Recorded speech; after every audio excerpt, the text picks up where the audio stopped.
बिहार में बांग्लादेशी के लड़के को मिला चुनाव आयोग का नोटिस, बड़ा खुलासा। ईसी काटेगा 3 लाख बांग्लादेशी नेपालियों के नाम।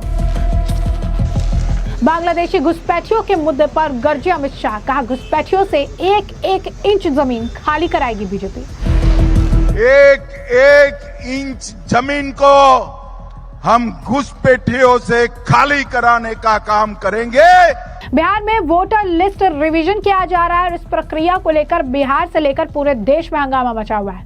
कांग्रेस नेता राहुल गांधी, आरजेडी नेता तेजस्वी यादव बिहार में एसआईआर के विरोध में वोटर अधिकार यात्रा निकाल रहे हैं और इसी बीच अब बांग्लादेश और नेपाल से बिहार आए लोगों को चुनाव आयोग ने नोटिस भेज दिया है। दरअसल चुनाव आयोग की तरफ से ऐसे 3 लाख लोगों को नोटिस भेजा जा रहा है। संतोषजनक जवाब नहीं मिलने पर इन लोगों का नाम भी काट दिया जाएगा। बिहार में विधानसभा चुनाव से पहले चुनाव आयोग ने मतदाता सूची को शुद्ध करने के लिए विशेष गहन संशोधन शुरू किया है, जिसमें चुनाव आयोग ने लगभग 3 लाख मतदाताओं को नोटिस जारी किया है, जिनके दस्तावेजों में विसंगतियां पाई गई है। इनमें सबसे अधिक मामले सीमावर्ती जिला किशनगंज जिले से सामने आया है। इस बीच आपको बता दें कि लगातार जो है नोटिस दिया जा रहा है, लगातार जो है ऐसे लोग निकलकर सामने आ रहे हैं जो कि या तो बांग्लादेश से आकर यहाँ पर बसे हुए हैं या फिर जिनके पास जो है दस्तावेज मौजूद नहीं है, जितने डॉक्यूमेंट्स मांगे जा रहे हैं वो नहीं है। किसी के फादर वहां से आकर यहाँ बस गए, किसी की आप कह सकते हैं फैमिली अलग मेंबर आकर यहाँ बस गए, उसके बाद शादी करके यहाँ पर कई सालों से रह रहे हैं।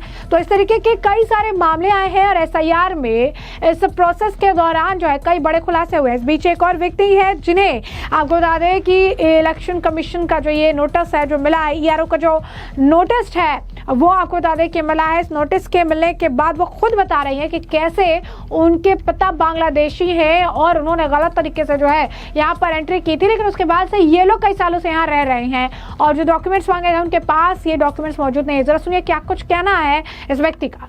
ये बताइए, ये एसआईआर के तहत जो है आपको नाम काटने के लिए जो है ऊपर लेटर जो है जारी कर दिया गया है, क्या कहेंगे इस पर? क्या क्या डॉक्यूमेंट्स मांगा गया?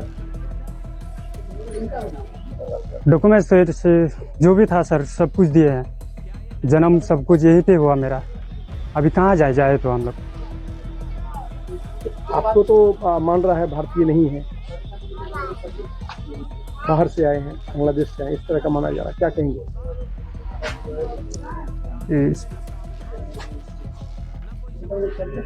क्या कहेंगे? कहाँ पिताजी कहाँ के थे? पिताजी थे उधर के, बांग्लादेश के थे, बोल रहे थे पिताजी। हाँ। लेकिन हम लोग का तो जन्म दोनों भाई बहन का यहीं पे हुआ है, यहीं पे रहे, यहीं के निवास। पिताजी यहाँ वो अभी कितना वर्ष है वो तो बोल नहीं पाएंगे सर। पिताजी डेट कर जन्म उन्म सब यहीं पे हुआ है जी। 2 भाई बहन, 1 भाई 1 बहन। तो फिर एसआईआर के तहत क्या मांगा गया था आपसे जो आप नहीं दे पाए? वोटर कार्ड दिए हैं और आधार कार्ड और ये मांग रहा था क्या बोलते थे निवास, लेकिन निवास नहीं बना पाए थे। क्यों नहीं पहले बना से निवास? वो निवास बाहर पे ज़्यादा देर रहते थे। आपकी तरह और भी कई लोगों को देश का मतलब वोटर अधिकार छीना जाएगा, क्या कहेंगे? कितने लोग हैं, जानकारी है? ये जानकारी नहीं है सर हमको।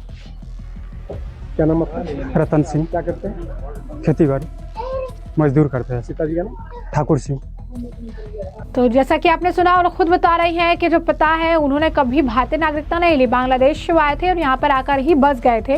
लंबे समय तक यहीं पर है, ये लोग भी यहीं पर रह गए हैं। लेकिन दिलचस्प बात यह है कि इतने सालों से ये पता नहीं चल पाया कि ये यहाँ पर लीगल तरीके से बसे हुए हैं, यहीं पर रह रहे हैं। जब अब एसआईआर हो रहा है तो इनका खुलासा हो रहा है और यही कारण है कि विपक्ष एसआईआर को लेकर इस तरह बौखलाए हुए। एक महिला है, उन्हें भी नोटिस मिला है, उन्हें भी कुछ डॉक्यूमेंट्स प्रोवाइड करने के लिए कहा गया है। जरा सुनिए इस महिला का भी बयान, क्या कुछ कहना है इनका। नोटिस हमको कल मिला। क्या बताया गया? बताया गया कि किशनगंज आके प्रूफ दिखाया जाए मम्मी का। कब शादी हुई थी, कहाँ की रहने वाली है? 2011 में नेपाल पाठामारी। नेपाल पाठामारी थी। तो शादी कहाँ पर हुआ? गलगलिया सहनी टोला।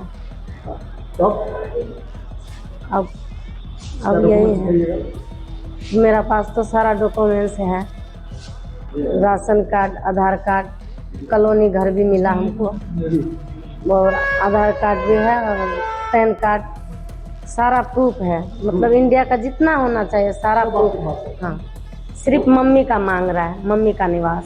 मम्मी का निवास। क्या मम्मी का निवास क्या दिखाएंगे वहाँ पर आप? तो मम्मी का तो निवास है नहीं, तो हम क्या दिखाएं। पापा तो मेरा बचपन में ही गुजर गया, और मम्मी है तो मम्मी तो यहाँ से आके 8 साल से बसी हुई है इंडिया में ही।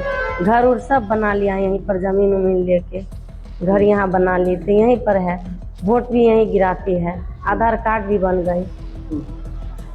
निवास नहीं बन रहा? नहीं, फिर हम कहाँ करेंगे नाम कट जाने से। आपकी तरह कितनी महिलाएं हैं?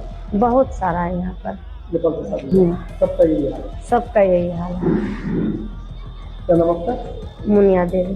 तो जैसा कि आपने सुना, उन्होंने बताया कि क्या क्या डॉक्यूमेंट्स जो है इनसे मांगे गए हैं, तमाम चीज़ों से कही गई है। और आपको बता दें कि विपक्ष जो है वो लगातार SIR के मुद्दे को लेकर बिहार में जो है प्रदर्शन कर रहा है, बिहार में सरकार को घेर रही है। नीतीश कुमार पर आप कह सकते हैं तंज कसे जा रहे हैं, बीजेपी पर निशाना साधा जा रहा है। इस बीच आपको बता दें कि वोटर अधिकार यात्रा में राहुल गांधी विपक्षी साथियों को लेकर एक साथ नजर आ रहे हैं। कभी कोई आता है, कभी कोई आता है, कभी MK स्टालिन को ले आता है, कभी अखिलेश यादव को ले आते हैं। और लगातार इस यात्रा का अगर आप कहेंगे कि उसे एक आप कह सकते हैं कि शामिल होने का मौका मिल रहा है। इस बीच समाजवादी पार्टी के जो अध्यक्ष अखिलेश यादव, वो भी बिहार में राहुल गांधी और तेजस्वी यादव के साथ वोटर अधिकार यात्रा में हिस्सा बने। इस दौरान SIR को लेकर उनका बयान सामने आया। वो कहते हैं कि चुनाव SIR के बारे में है और इसका मतलब है कि वोट चुराना चाहते हैं। आज वो वोट का अधिकार छीन रहे हैं, कल वो जाति प्रमाण पत्र, राशन कार्ड छीन लेंगे।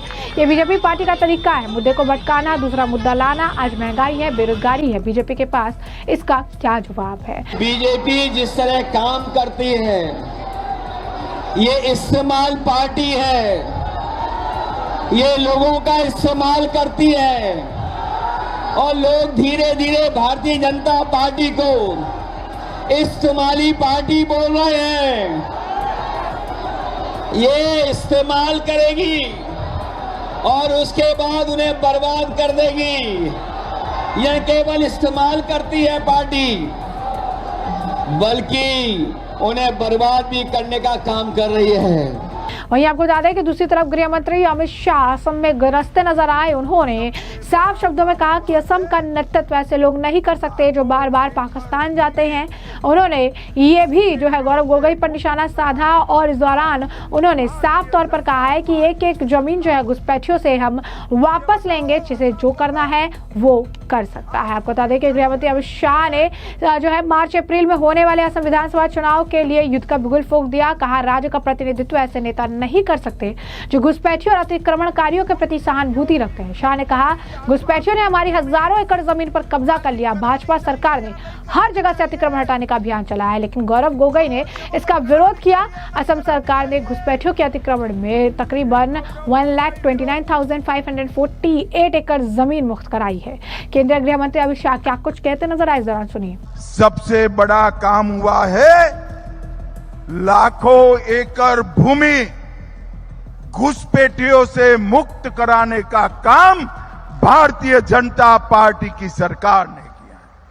मुझे बताओ असम वालों, आप सभी जनप्रतिनिधि हैं, घुसपैठियों की कब्जाई आसाम की भूमि खाली करानी चाहिए या नहीं करानी चाहिए? जोर से बोलो, करानी चाहिए या नहीं करानी चाहिए? एक गौरव गोगोई विरोध कर रहे हैं। मैं आज इस मंच से कहना चाहता हूं, गौरव जी, जितना विरोध करना है करिए, ये भाजपा सरकार है। एक एक इंच जमीन को हम घुसपैठियों से खाली कराने का काम करेंगे और इस पर अधिकार हमारे युवाओं का है।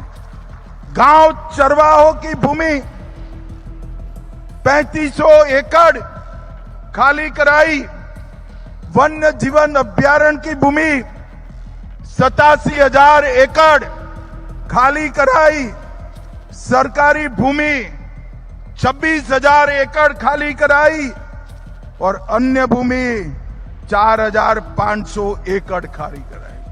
1,19,548 एकड़ भूमि भारतीय जनता पार्टी की हेमंत बिस्व शर्मा ने खाली कराई है।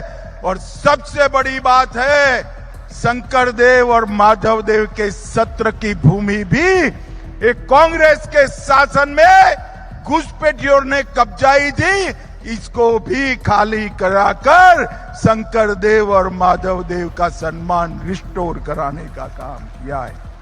असम का नेतृत्व घुसपैठियों को संरक्षण देने वाला नेता नहीं कर सकता। असम का नेतृत्व बार बार पाकिस्तान जाने वाला नेता नहीं कर सकता।